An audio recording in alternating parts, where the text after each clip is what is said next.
आता आपल्या आवडत्या मालिकेचे संपूर्ण भाग मालिका प्रसारित झाल्यानंतर लगेचच पाहू शकता फक्त सन नेक्स्टवर. भारतातील प्रेक्षकांसाठी मोफत सेवा. सई, सगळ्यात आधी मी तुझी माफी मागते. माफी? अहो पण काकू, तुम्ही असं काही केलेलंच नाहीये ना की माझी माफी मागावी. उलट तुम्ही नेहमी माझ्याशी चांगलंच वागत आलाय.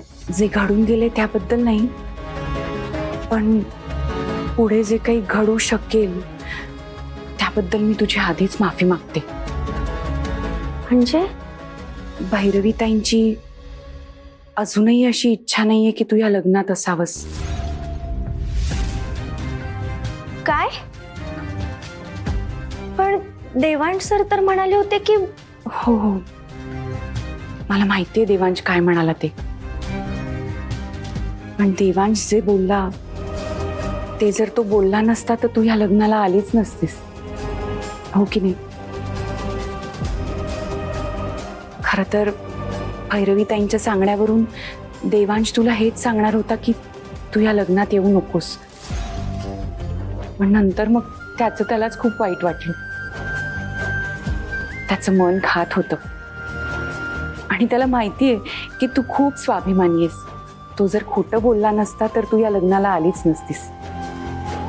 आणि आम्हाला जसं भैरवीताईंनी देवांशच्या लग्नात असावं असं वाटतंय, तसं तूही अंजलीच्या लग्नात असायला हवंस असं सुद्धा वाटतंय.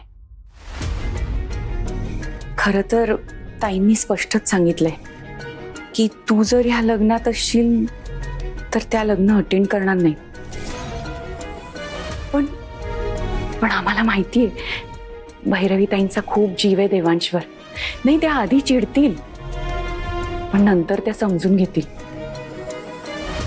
त्या तापट डोक्याच्या आहेत पण मनाने खूप चांगल्या आहेत त्या. हे बघ, मी तुला एकच विनंती करते की ह्या सगळ्यात जर भैरवीताई तुला काही बोलल्या तर प्लीज ते मनाला लावून घेऊ नकोस. म्हणजे आपल्याला थोडंसं जपावं लागेल. देवांशचं आणि अंजलीचं लग्न निर्विघ्नपणे पार पडावं असं तुला वाटतं ना? मग करशील इतकं प्लीज?